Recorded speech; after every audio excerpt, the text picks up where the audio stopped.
Sir. Yes, sir. Good morning, everyone. This meeting is called to order. Mr. Trobman. Has anyone signed up for public comment? Good morning, Commissioners. Les Truman, General Counsel. We do have some folks who would like to address the commission at this time. We have Ms. Camargo. If you could go ahead, unmute yourself and state your name for the record and go ahead. Thank you very much. Hello and good morning. How are y'all this morning? Fine. Well, do I just begin? Y'all ready? Go for it. All right, good morning and thank you for the opportunity to speak. After reviewing discussion topic 10, there were a couple of items that really stood out, some of which I am for and some I am opposed. One thing I am for is the matching of the age groups. This will better create consistency with billing and just simple communication with our local office. As for some items that I am opposed, I would like to discuss the time limits for entry level rating.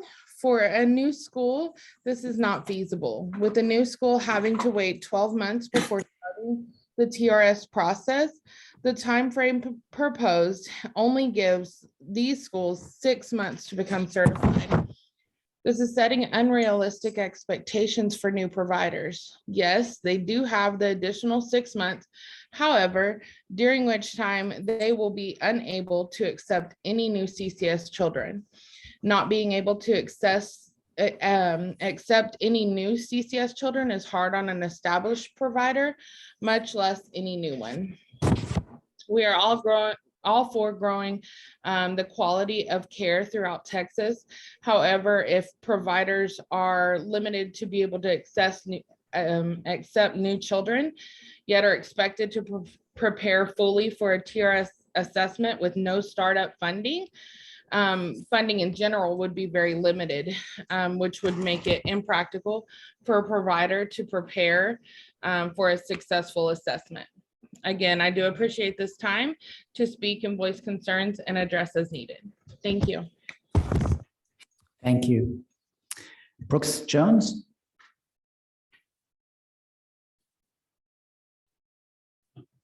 Cool. Can you hear me? Yes, sir. My name is Brooks Jones. I'm with Christian Preschool Centers. We have 12 facilities, childcares in between South Plains and Panhandle work groups.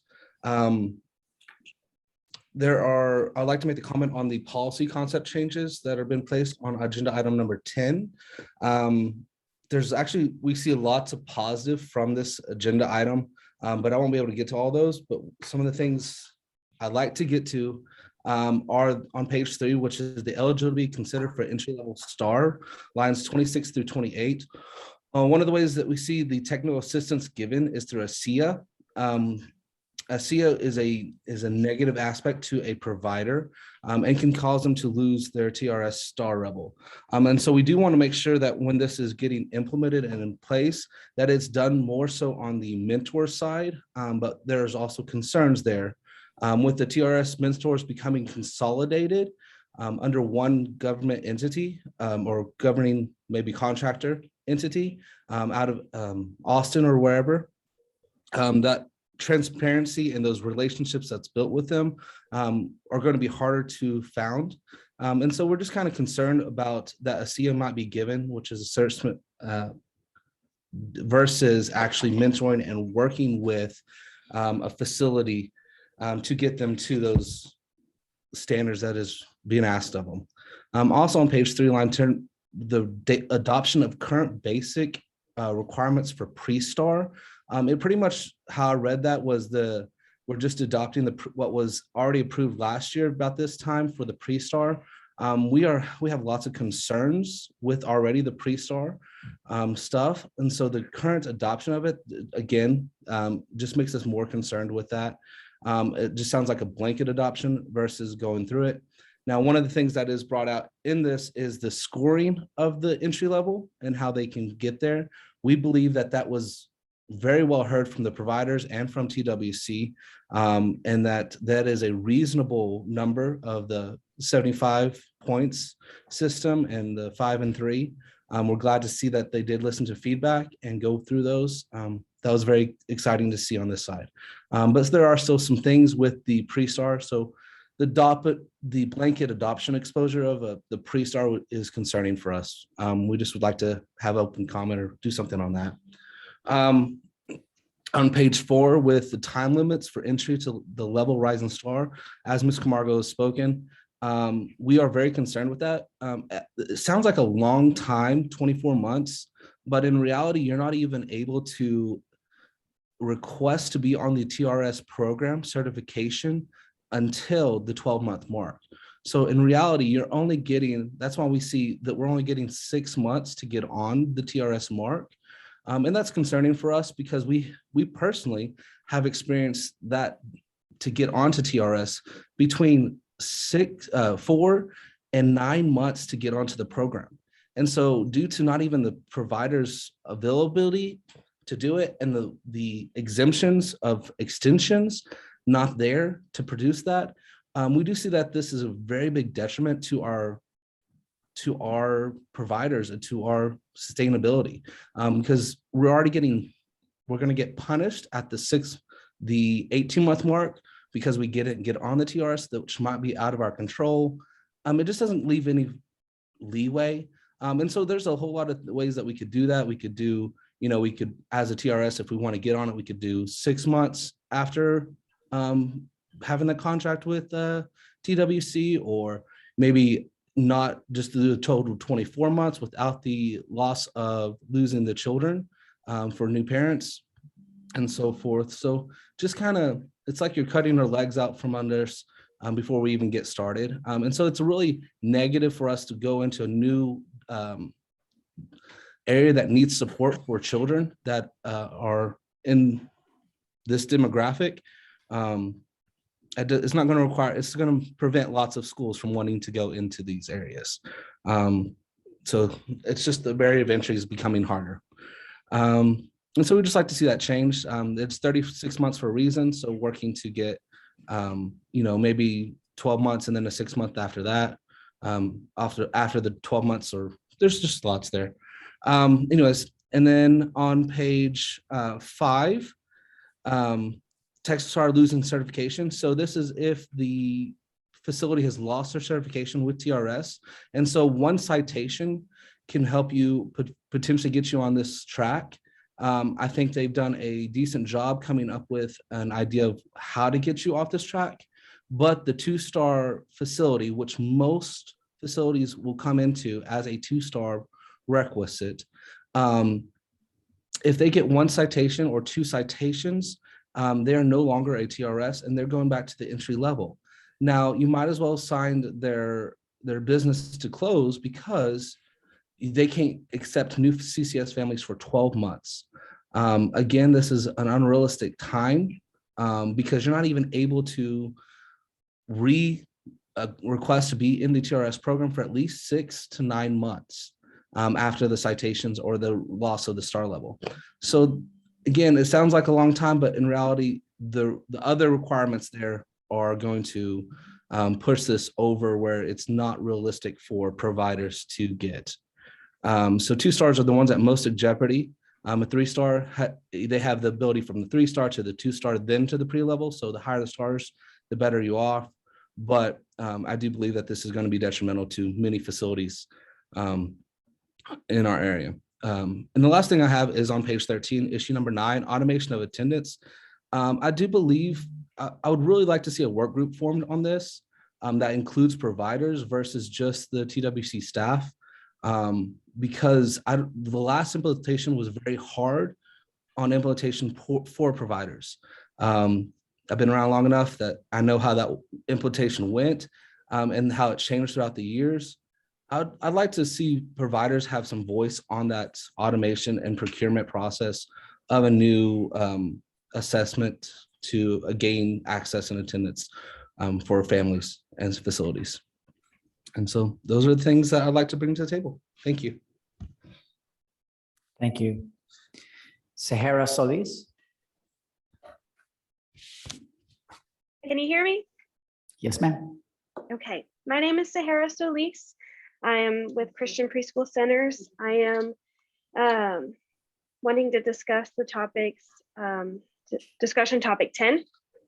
For Texas Rising Star providers losing certification, it says to require that they lose their certification, to require that certified providers losing certification must continue to meet entry-level standards and be recertified within 12 months of losing certification.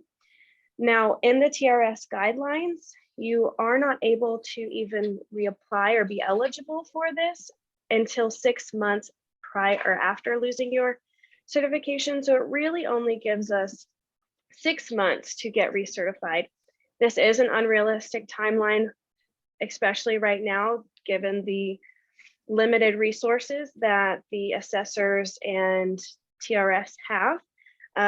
So I would like to point that out. In addition to, the provider will not be able to receive referrals from any new family during that 12-month period.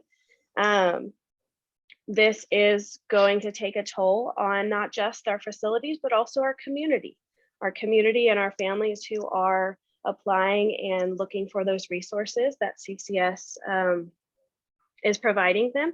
If they are choosing and wanting to choose that school, but not able to go to that school because that school is not, or that provider is not able to accept that new referral, that puts a strain on that family, that puts a strain on that facility, but it also puts a restraint on that relationship between the school and that facility.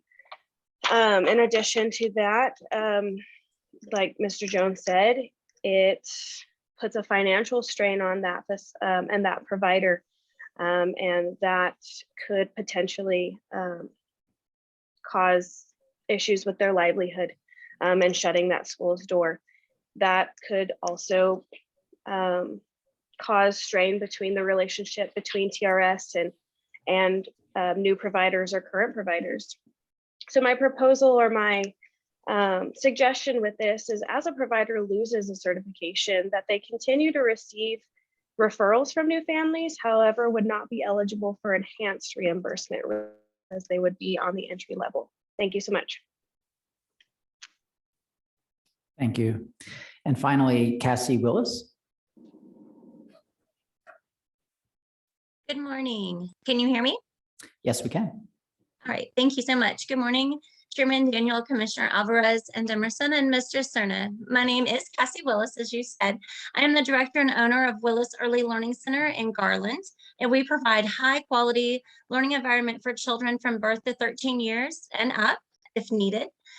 We are deeply committed to our children, our families, and our local workforce and our community. We have achieved national accreditation and participate in the Texas Rising Star that the others were speaking of. We are a 4-star center, which is the highest rating in the state of Texas.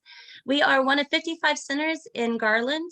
Only 5 are nationally accredited. We are one of the 3 that are privately owned. The other 2 are Head Starts.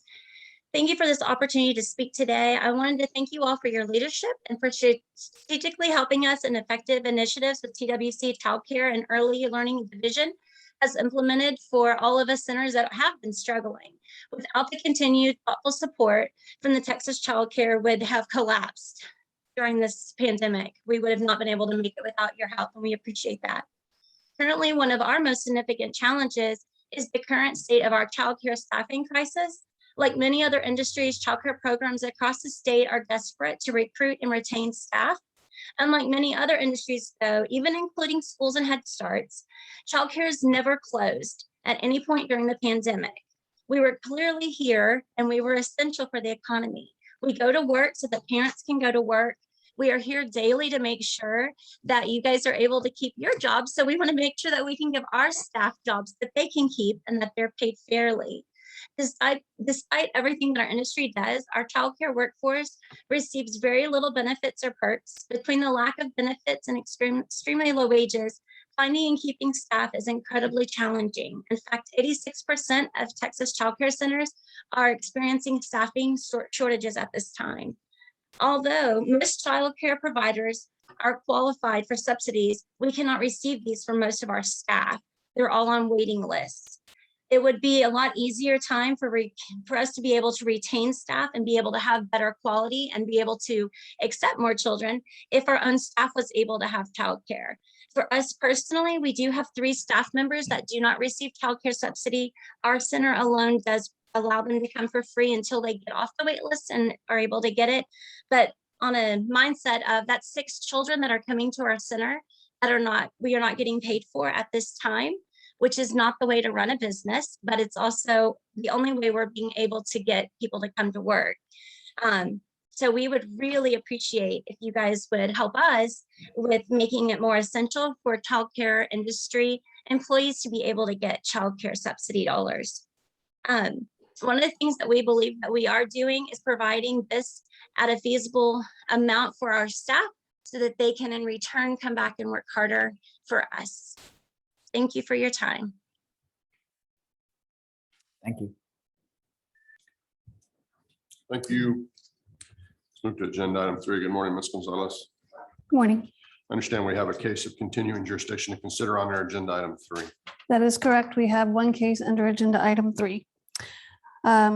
Commission Appeals is requesting a letter of continuing jurisdiction in case number 2861927.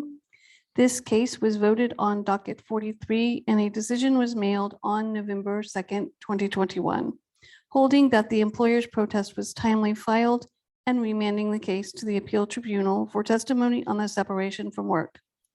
The decision is void on its face because it cannot be implemented as written. There is no indication of further appeal.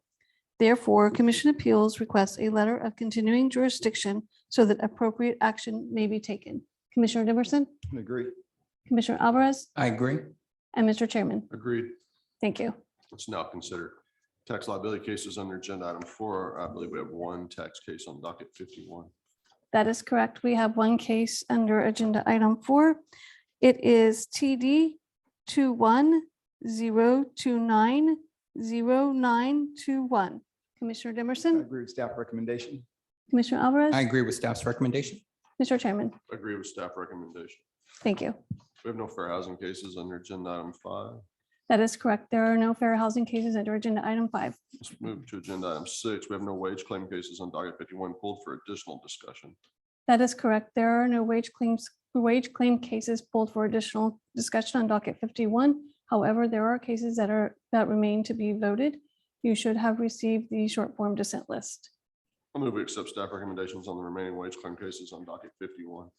I second the motion, except for those cases in which I'm dissenting as reflected on the wage claim short form dissent list for docket 51. And I concur with the chairman's motion, except for the cases on which I'm dissenting as reflected in the wage claim short form dissent list for docket 51. Motion passes with the exceptions noted. Let's move to agenda item 7 and consider unemployment insurance cases on docket 51. Please proceed when you're ready.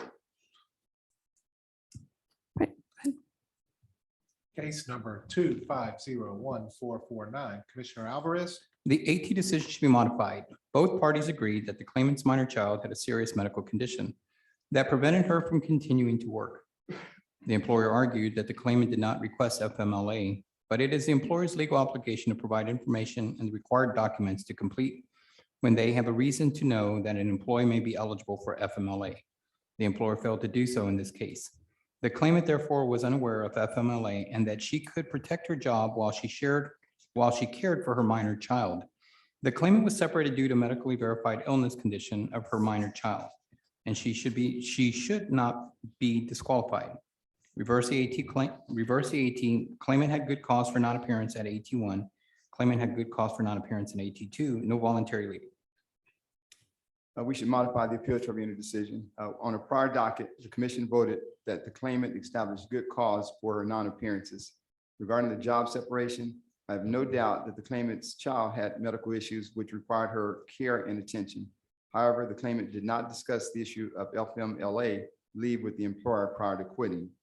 The claimant had availed herself of this job protected leave a few years earlier, so she was aware that this option existed. By quitting without inquiring about FMLA leave, the claimant did not take all adequate steps to protect her job, and her quitting was without good cause connected with the work. Accordingly, we should modify the AT decision. The claimant had good cause for her 2 non-appearances, voluntary leaving. Modify the AT, claimant established good cause for AT2 and AT1 voluntary leaving. Short form dissent. I have your short form dissent, Commissioner Alvarez.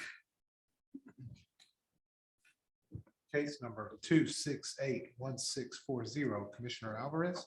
Prior to the hearing, the claimant received a call from a TWC representative. The TWC representative told the claimant that she would be called for the hearing. The claimant followed this guidance and didn't register for the hearing. The claimant's testimony was credible and consistent. As the claimant's non-appearance was caused by misinformation, she had good cause for missing the AT1. The claimant had good cause and resubmit for merits. We should affirm the appeal tribunal decision regarding the good cause issue. The claimant received the hearing packet but failed to follow the instructions for registering for the hearing. As such, she did not have good cause for her non-appearances. As to the job separation, although the claimant believed the job conditions affected her health, she did not seek advice from a medical provider before quitting. Therefore, she quit without good cause connected with the work. Finally, as to the overpayments, the available evidence established that the two overpayments are appropriate. Accordingly, we should affirm the AT decision. The claimant did not have good cause for a non-appearance, voluntary leaving, overpayment of $904, earnings adjustment overpayment of $383. Reverse the AT, claimant established good cause for AT1, resubmit.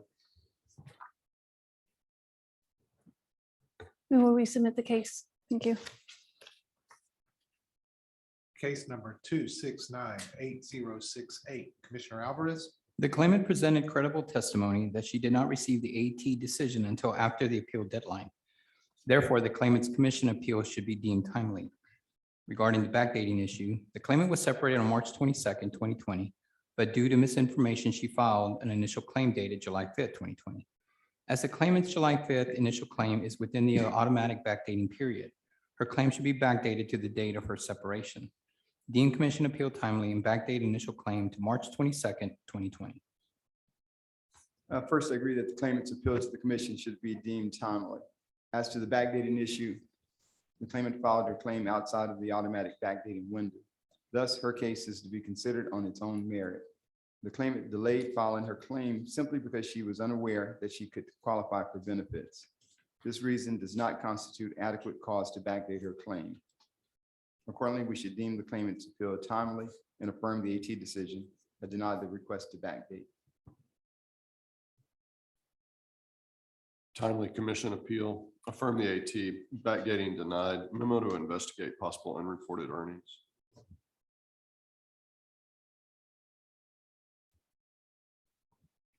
Could you repeat the first part of your vote, Mr. Chairman? Timely commission appeal, affirm the AT, backdating denied, memo to investigate possible unreported earnings.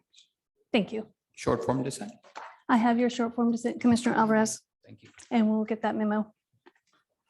Case number 2792041, Commissioner Alvarez.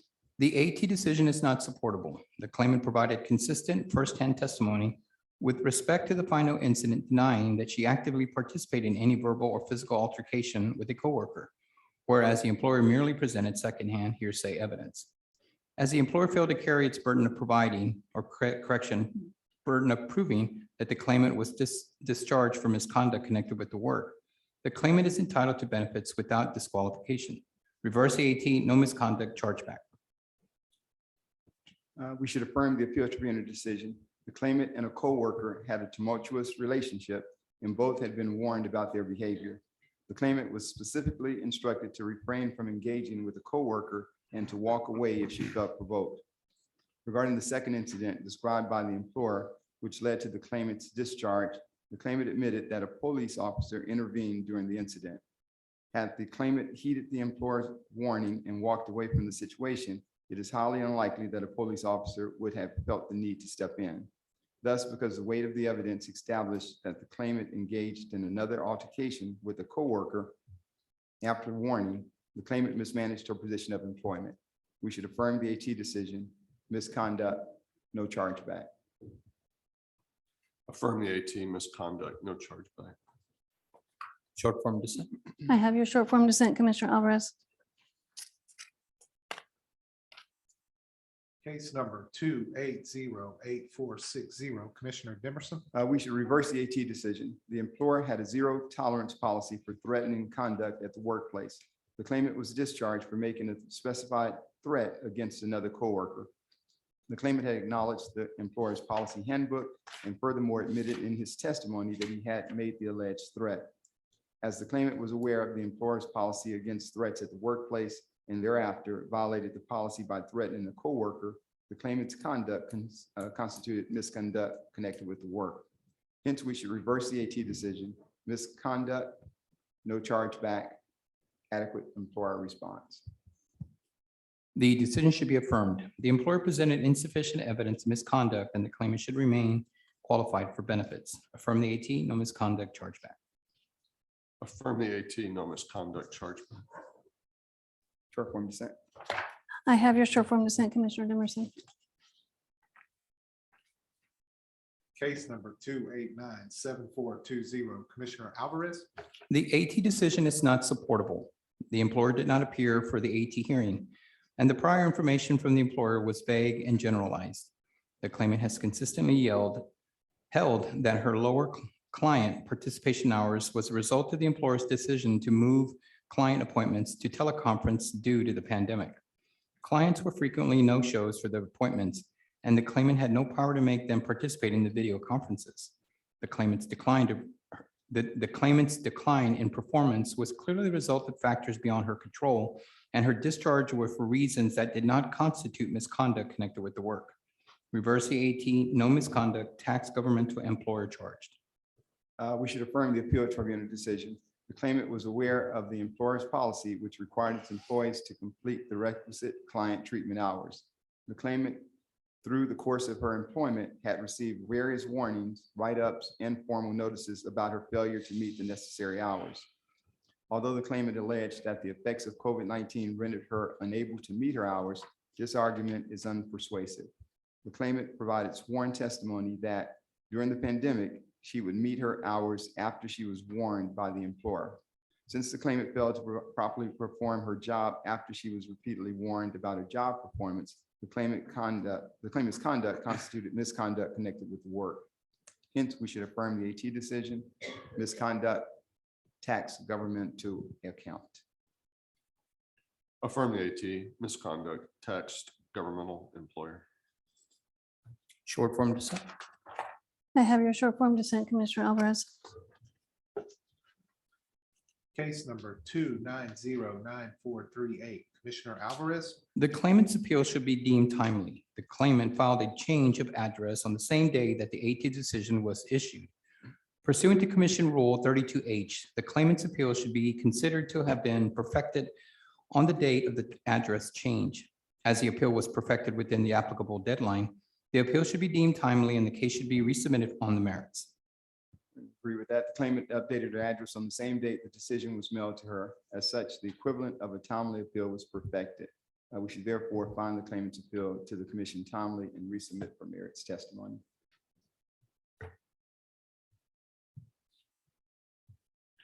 Timely commission appeal, resubmit. We will resubmit the case. Case number 2922798, Commissioner Alvarez. The decision is correct. The claimant worked for a temporary help firm. After the conclusion of his assignment, the claimant requested more work in accordance with the employer's policy. The employer informed the claimant there was no additional work and the claimant filed for benefits the same day. The employer was ultimately unable to find additional work for the claimant until the following week. Although the claimant filed a claim for benefits within 3 days of his last assignment, inputting a claim 3 days after the end of his assignment would still result in an initial claim date of August 16, 2020. Voiding the initial claim and refiling would have no effect other than to increase the time and expense in resolving the claim. Modify the AT, valid claim, no misconduct, chargeback, void, adequate response. The appeal tribunal decision should be reversed. The claimant filed an invalid claim per section 201.091F of the Act. As such, we should reverse the AT decision, invalid claim, void the job separation, chargeback, and adequate response ruling. In the alternative, even if the claimant filed a valid claim, we should modify the AT decision. The employer testified that the claimant violated the client's safety rules by not wearing a seatbelt while operating a forklift. The employer's response to the claim notice also noted that the client released the claimant for damaging product, moving too many pallets at once, and not wearing a seatbelt and not following forklift safety guidelines. In sum, the claimant was released from his assignment due to work-connected misconduct. We should therefore modify the AT decision. The claimant had a valid claim, misconduct, no chargeback, sever the adequate employer response. Modify the AT, valid claim, no misconduct, chargeback, void adequate response, memo to investigate whether the claimant had a subsequent work separation.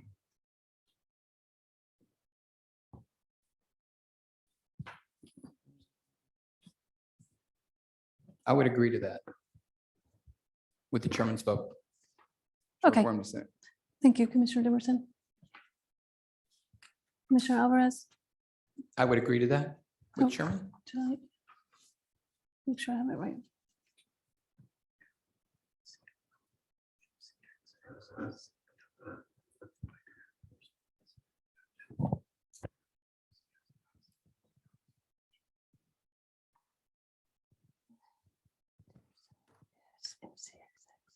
Oh, wait.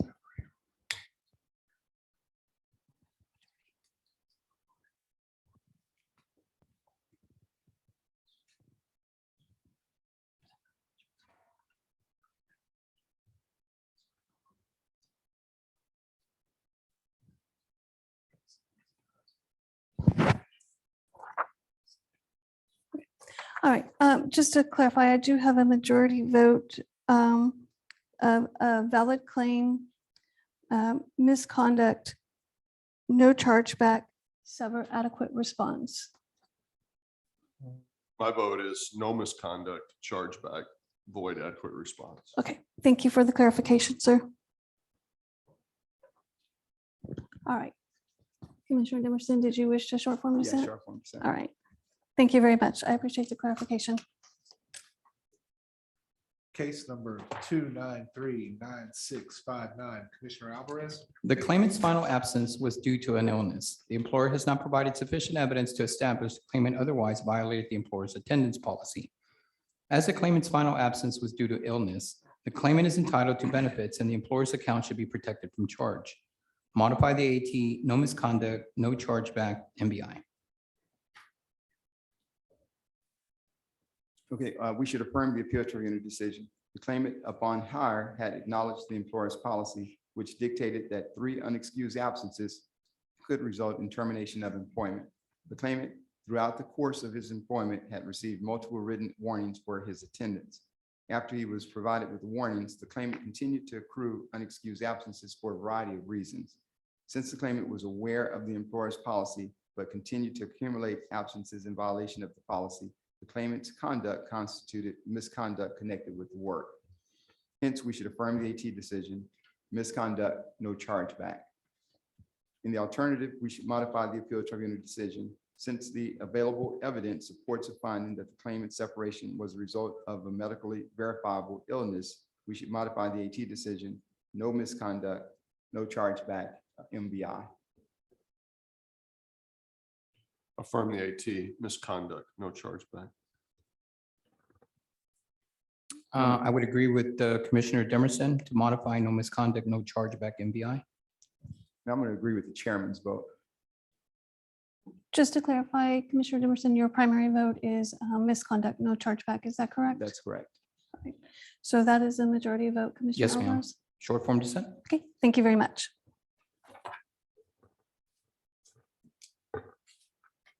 Case number 2967553, Commissioner Alvarez.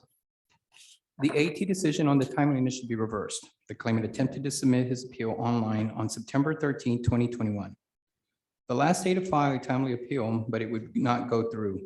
He was unable to pursue other appeal options because he had to evacuate due to Tropical Storm Nicholas landfall on the Texas Gulf Coast. He then successfully appealed on the following day.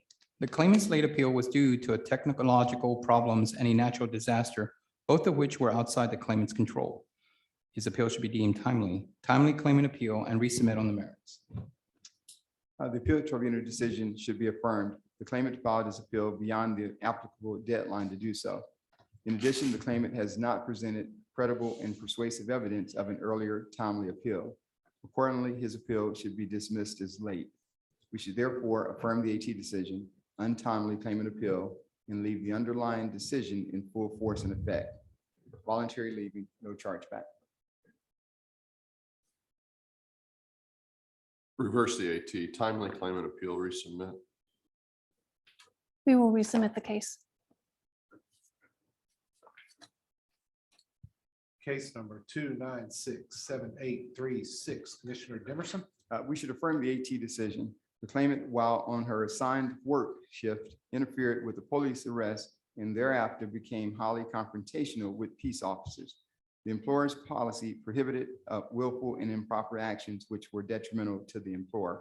The claimant was aware of the employer's policy and had furthermore acknowledged receipt of the employer's policy handbook. Since the record dictates that the claimant engaged in conduct which was detrimental to the employer's business, the claimant's actions constituted misconduct connected with the work. Hence, we should affirm the AT decision, misconduct, no chargeback. In the alternative, if my fellow commissioners disagree, we should conduct a rehearing to allow for the submission of the claimant's phone video footage of the final incident and to properly develop the record about its role in the claimant's discharge. The AT decision should be reversed. The employer only presented secondhand hearsay evidence alleging that the claimant interfered with law enforcement and removed evidence from the scene, whereas the claimant provided sworn firsthand testimony that she merely recorded an interaction with the police on her phone. There was no evidence of any police reports indicating that the claimant interfered with law enforcement activity.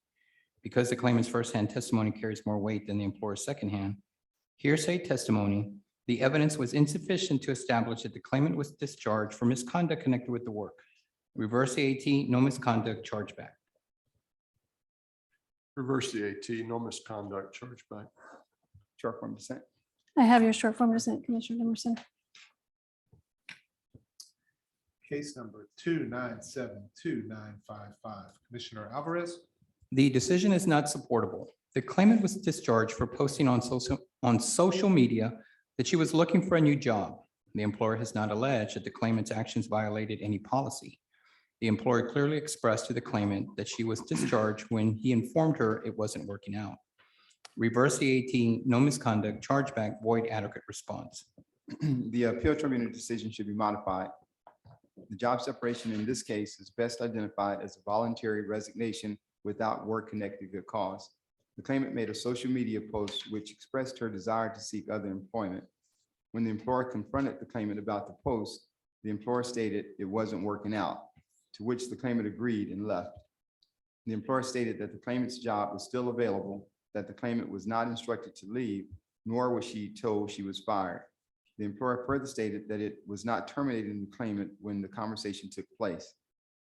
Another employer witness also stated that had he not discussed terminating the claimant's employment, indeed, by not clarifying her job status with the employer before leaving the workplace, the claimant initiated the job separation voluntarily.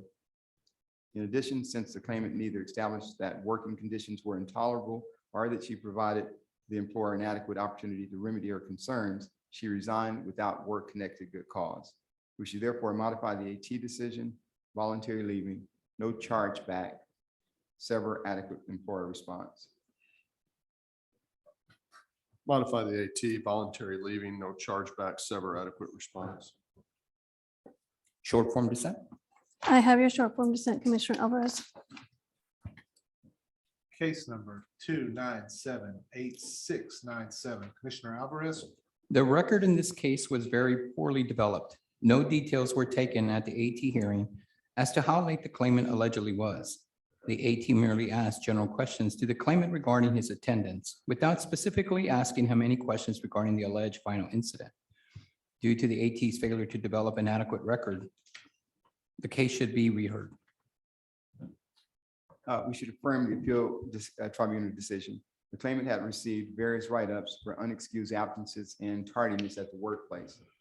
Although the claimant insinuated that he was unaware of many of the employer's write-ups, he had acknowledged the employer's year-end reviews. The documents advised that the claimant that his attendance and punctuality were less than acceptable. Since the preponderance of the evidence suggests that the claimant was adequately warned by the employer about his absences, but thereafter repeatedly failed to adhere to the employer's rules on attendance and punctuality, the claimant's conduct constituted misconduct connected with the work. Hence, we should affirm the appeal tribunal decision.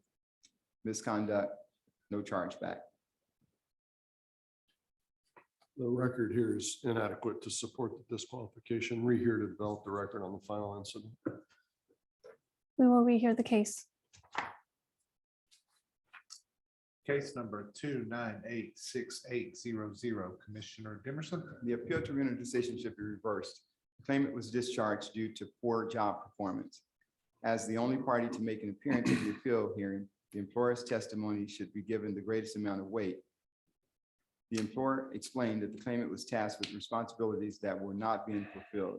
For example, the employer stated that the claimant was required to have one-on-one coaching sessions with her agents and had gone months without doing so.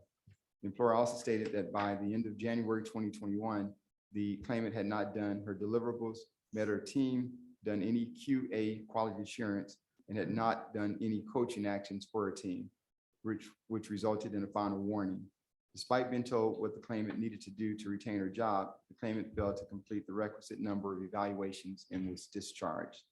The employer's testimony indicates that by not doing her aforementioned job duties, the claimant neglected her work, which is consistent with mismanaging her position of employment, amounting to work-connected misconduct. We should therefore reverse the AT decision. Misconduct, no chargeback, adequate employer response. The AT decision should be affirmed. The claimant was discharged for failing to improve her job performance after being placed on a performance improvement plan. However, commission precedent provides that an employee's mere failure to meet the employer's standards cannot be deemed misconduct unless the evidence clearly shows that the individual in the past demonstrated an ability to consistently meet the required standards. In this case, the employer acknowledged at the AT hearing that the claimant had never demonstrated an ability to perform her job duties to the employer's standards. As such, the employer failed to establish that the claimant was discharged for misconduct connected with the work. Affirm the AT, no misconduct, chargeback. Reverse the AT, misconduct, no chargeback, adequate employer response. Short form dissent. I have your short form dissent, Commissioner Alvarez. That is the last of the pulled cases for docket 41. There are additional cases to be voted, and you should have received the short form dissent lists. I'll move we accept staff recommendations on the remaining UI cases on docket 51. I second the motion except for those cases of which I am dissenting as reflected on UI short form dissent list for docket 51. I concur with the chairman's motion, except for the cases on which I'm dissenting as reflected in the UI short form dissent list for docket 51.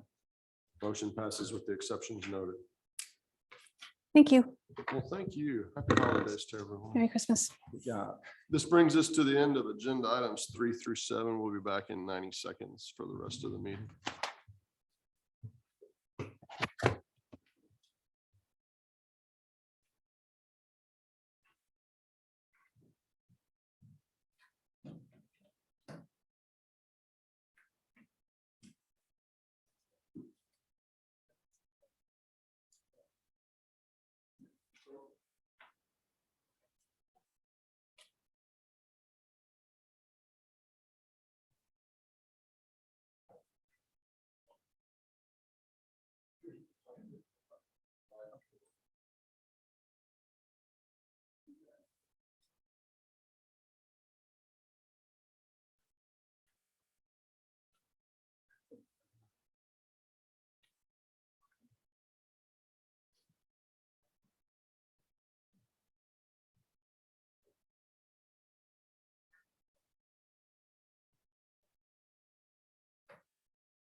This is agenda item 8, PPD program state FY 2022 Central Nonprofit Agency Management Fee.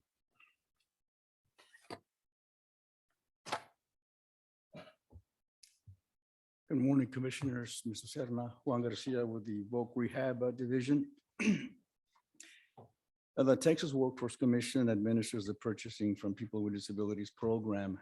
Texas Human Resources Code 122.019 authorizes TWC to contract with a central nonprofit agency to perform certain administrative duties for the program. Sections 122.019C and F allow the CNA to charge a management fee for services provided to community rehab programs and require that the fee be reviewed annually. TWC Chapter 806, purchases from people with disabilities, Rule 806.31N requires that as part of the annual review process, TWC must consider public comment from CRPs participating in the program. Additionally, 806.31B requires TWC to approve the method of calculation of the proposed management fee. On August 3rd, 2021, TWC's three-member commission approved a 60-day public comment period posting of the following proposed management fee rates for state fiscal year 2022. 6% of sales price for products, 6% of the contract price for services, and 5% of the contract price for temporary services. The proposed rates are consistent with rates applied in prior years. The public comment period ended November 10th, 2021, with 3 CRPs submitting comments. The comments and responses are summarized in the supporting materials. All comments were positive and supportive of the proposed management fee rates. Staff proposes no changes to the rates or method of calculation based on the comments received. The method of calculation of proposed management fee rates is as follows. CRP costs divided by 100% minus the management fee rate equals the product or the selling price. This method of calculation is consistent with the one applied in prior years. Examples of this calculation method is using both dollars and percentages are provided in the supporting materials of this discussion paper. Staff seeks direction on approving the following proposed management fee rates and method of calculation for state fiscal year 2022 as proposed by the CNA. 6% of the sales price for products, 6% of the contract price for services, 5% of the contract price for temporary services, and a calculation a method using the following formula.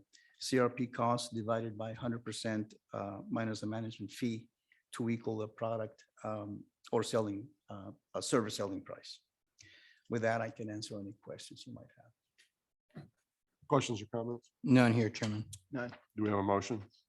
I move that we approve the Central Nonprofit Agency's management fee for the Purchasing from Peoples with a Disability State Use Program at 6% on the sales price for products, 6% on contract prices for services, and 5% on the contract price for temporary services, with the calculation method for management fee rates as presented by staff.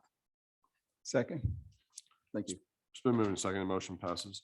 This is agenda item 9, policy concept chapter 835, self-sufficiency rule fund rules.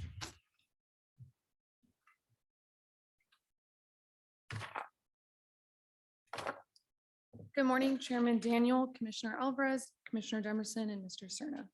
For the record, my name is Abby Austin with the Outreach and Employer Initiatives Division. Commissioners, before you today for your consideration for approval is a policy concept relating to the potential rule amendments to Chapter 835 Self-Sufficiency Fund. Chapter 835 Self-Sufficiency Fund rules provide the structure and administrative procedures for the Self-Sufficiency Fund or SSF program.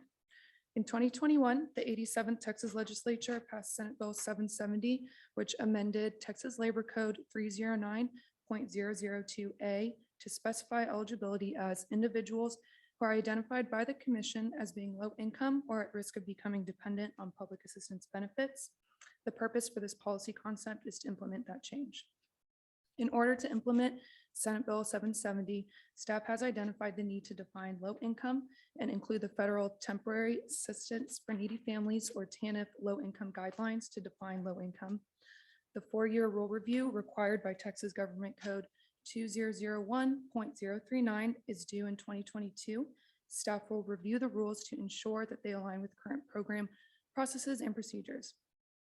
Staff seeks direction on amending Chapter 835 to implement Senate Bill 770, defining low income and to ensure the rules align with SSF. This concludes my presentation. I'm available to answer any questions you may have. Questions or comments? Chairman, I do have comments, if I may. I would like to caution staff against setting a policy direction that limits uses of self-sufficiency grants. Any proposed changes that limits training to jobs that provide self-sufficiency wages is too restrictive. Training for low-income individuals should provide career pathways, even if the resulting job is an entry-level job. This concept was noted in a 2016 policy guidance memo from ACF, TANF-ACF-IM 2016-05, published October 20th of 2016. This states, the Administration for Children and Families, ACF, has a strong commitment to providing low-income youth and adults acquired marketable skills and industry-recognized credentials that can launch them on a long-term career trajectory.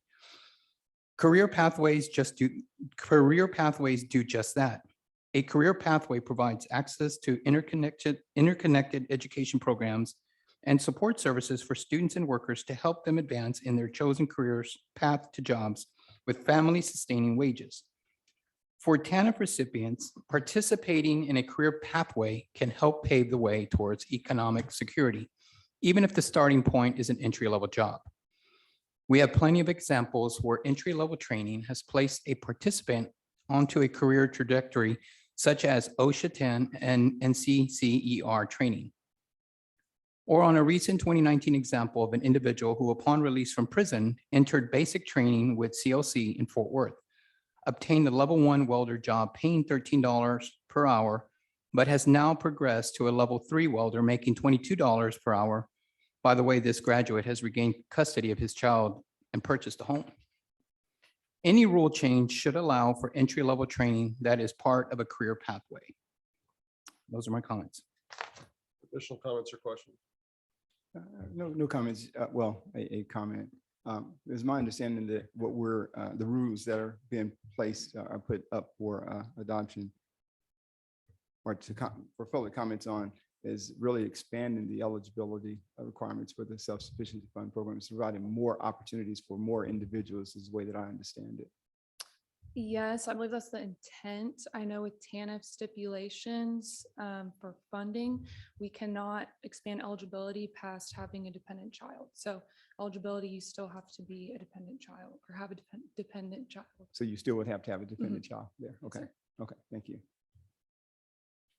Any other questions or comments? Is there a motion? I have a question on that dependent child portion of your comment. Let me see. Let me check something real quick. On this TANF funding and who's eligible for that. Because I'm trying to think of other programs that we have that award TANF funding that do not require to be eligible, to have a dependable child. Okay. Okay. I just want clarification. I know Mary's there. Chairman, right, I address Commissioner Alvarez. Yes, go ahead. On the discussion paper on line 10, says the 87th Texas Legislature passed Senate Bill 770 to expand eligibility for self-sufficient fund participants by removing the requirement that the participants have dependent children or be on public assistance prior to starting the program, et cetera, et cetera. So it's represented there, and then comes the conversation, I guess, about the temporary assistance for needy families, the TANF requirements and the like. So I think that may be the difference there. Mary, do you have a question or do you have any comments? Good morning, Mary York, at the Outreach and Employer Initiatives Division. So there are multiple purposes for TANF. Currently, the two purposes that are approved in the TANF state plan for self-sufficiency fund are related to having a dependent child. either custodial or non-custodial. There are uses for TANF that do not require you to have a child, but currently those are not approved for self-sufficiency in the TANF state plan.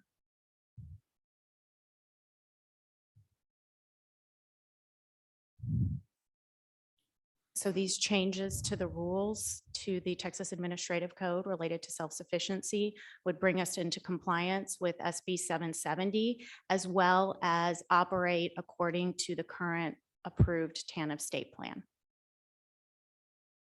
Thank you for that, Mary.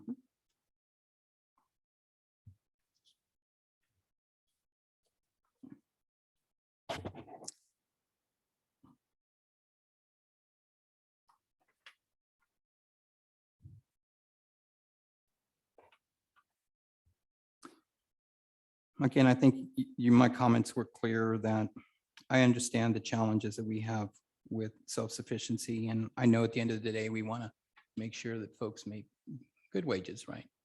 But I also want to keep in mind what the mission of this agency is and what we've stated multiple times on these career pathways. And it's been indicated in the tri-agency report and other things. So that was really my main concern, is I understand the intent of this policy concept.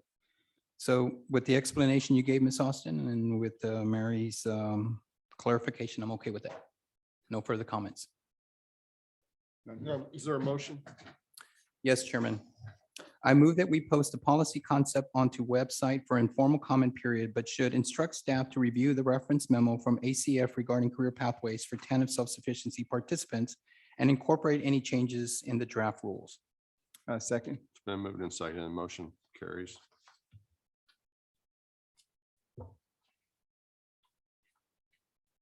This is agenda item 10, policy concept, chapter 809, child care services rules.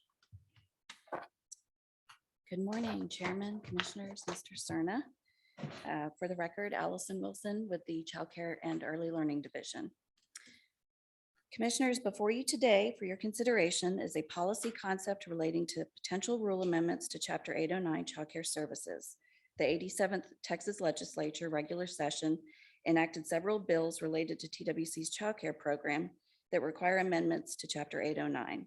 Additionally, TWC staff identified several potential rule amendments to improve program service delivery, consistency, and efficiency. These potential rule amendments address three pieces of legislation. The first is House Bill 2607, which requires all subsidized providers to be certified as a Texas Rising Star provider, including an entry-level rating, and requires time limits for providers to be at the entry-level rating. Staff are proposing that the entry level be based upon a cutoff score that is based on high and medium-high licensing deficiencies cited within a provider's most recent 12-month history. This approach ensures that the health and safety standards that are most related to the quality of a program are considered. Additionally, staff are proposing a 2-year time frame for requiring providers to move up from the entry level to at least a 2-star within 2 years. Proposed rule changes will also address House Bill 2607's requirements for boards to inform school districts and open enrollment charter schools of opportunities to partner with childcare providers for pre-kindergarten programs, and the change to reporting requirements for contracted providers from every 6 months to every 12 months. The second piece of legislation is House Bill 1792, which requires TWC to select a statewide entity for Texas Rising Star assessors. Under current rules, this function is performed by the boards.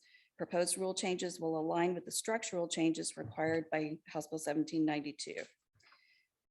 And third, Senate Bill 1555 requires graduated reimbursement rates that align TWC's age groups with the Texas Health and Human Services Child Care Regulations ratios and group sizes, and requires higher rates in age groups with the lowest child caregiver ratios. Proposed rule changes outlined in the policy concept will revise age group and reimbursement policies to comply with SB 1555 by December 1st, 2023. Additionally, staff and stakeholders have identified potential amendments to Chapter 809 for program improvements that will standardize statewide policies currently developed by boards, streamline the list of board policy requirements, codify the current TWC waiver to allow job search at initial eligibility, update language regarding automated attendance reporting, strengthen childcare provider payment requirements to align with industry practices, include federal reporting requirements for providers charging parents above the copay, and make technical changes and clarifications. Staff seeks the Commission's direction on publishing the policy concept as described and inviting stakeholder input to inform the development of proposed amendments to Chapter 809. And that concludes my presentation. I'm happy to answer any questions. Questions or comments? Thank you, Allison. I think the only thing I want to say is I appreciate the comments that were made earlier by those that were present today from the public. And I also want to encourage everyone that we are accepting written comments during this period. And this is a work in progress. So thank you for that. I want to echo the same sentiments, those employers that provided and took the time to testify this morning. I know staff will take those under consideration and they'll have an opportunity to weigh in again through this process. Is there a motion? Chairman, I move that we approve the policy concept for amending Chapter 809 as discussed and post the policy concept for a 3-week public comment period. Second. It's been moved and seconded. We're unanimous. Thank you. This is where are we? 11, Child Care Development Block Grant with COVID-19 federal funding. This is a 4th tranche discussion. Okay, still me. For the record, Allison Wilson with Child Care and Early Learning Division. On November 2nd, the Commission approved several new child care stimulus funded initiatives in the 4th tranche discussion paper. One of the initiatives, as outlined in issue 5, was funding to support shared services alliances. Staff is bringing this issue back to the Commission to address some technical corrections that are required to clarify the dollar amounts for this initiative. Staff seeks direction on dedicating $25 million for shared services as outlined in the discussion paper. That concludes my remarks. I'm happy to answer any questions. Questions or comments? None here, Chairman. None. Is there a motion? Chairman, I move that we approve dedicating $24.1 million to support shared service alliances, $450,000 for national best practices support and technical assistance resources, and $450,000 for program evaluation as presented by staff. Second. It's been moved and seconded. Motion carries. Thank you. This is agenda item 12, a request to exceed TWC's capital budget transfer limitation. Good morning, Chairman, Commissioners, Mr. Cerna. For the record, Chris Nelson, Chief Financial Officer.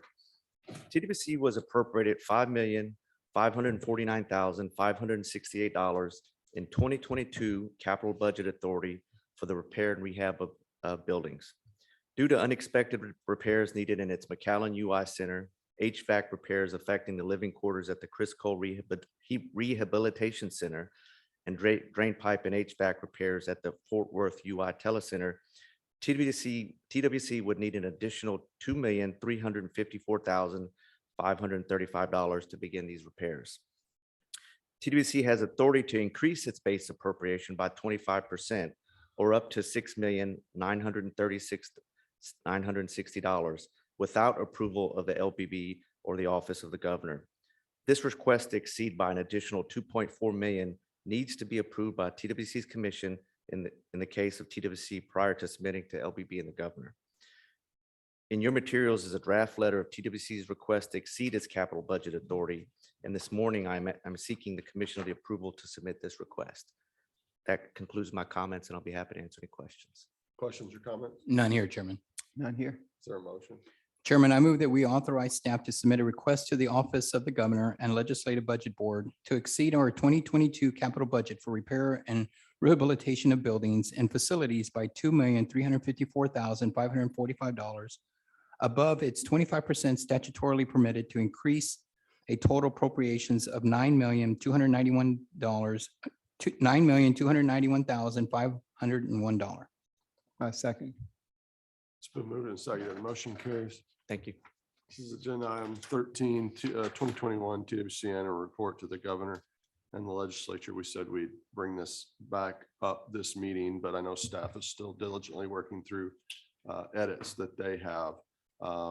We said we'd bring it back up at this meeting, so we're bringing it back up at this meeting. Is there any additional discussion on this while staff's still continuing their work? None here, Chairman. None here. No, sir. Just to say that we've discussed with each office changes to the report. we'll get those done and prepared for our next meeting. And then if they're acceptable, we may not need the work session Very good. scheduled for the 12th. All right. Thank you. Let's see, this is agenda item 14, acceptance of pledges for BCY 2021-2022 child care matching funds. Nothing on that one, nothing on statewide initiatives. Item 15, is there anything on agenda item 16, COVID-19 related reports? How about, I know there's not a legislative proposal report. There's no legislative report today. How about an executive director's report? First off, I know that you mentioned it previously, but I would like to point out, and now we have the plaque to prove it, that the Texas Workforce Commission is in fact the large business champion for Coats for Kids.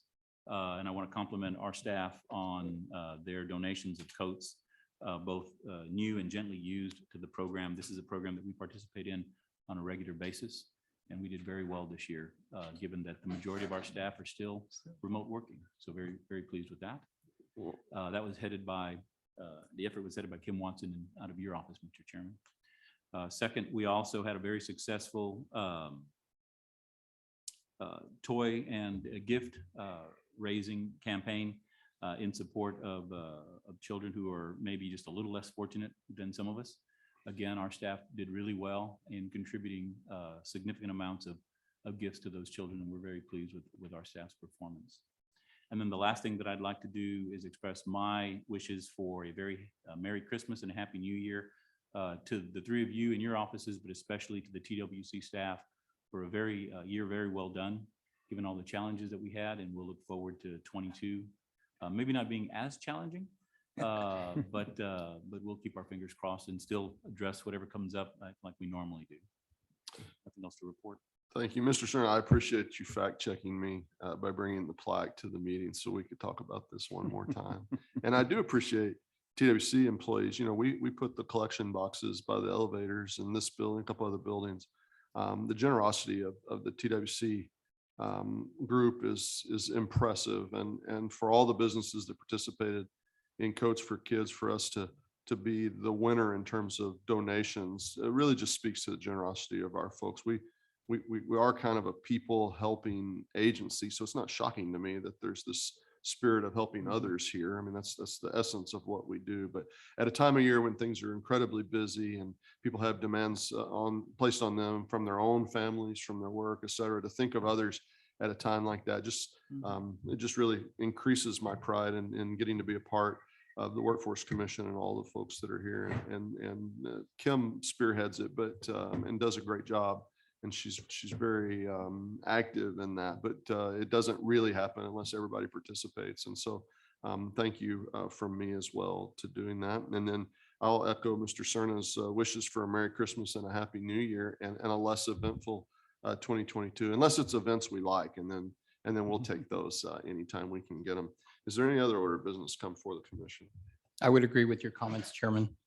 I'd just like to add that I'd like to wish everyone here, the TWC family, happy holidays and safe travels for those that are traveling out of town.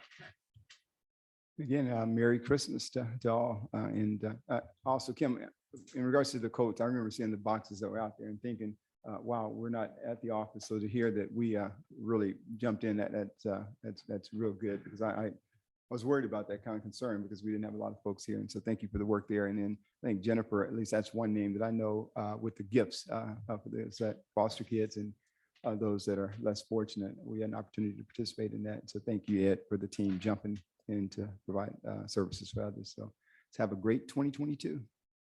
Is there a motion to adjourn? Chairman, I move that we adjourn last meeting for 2021.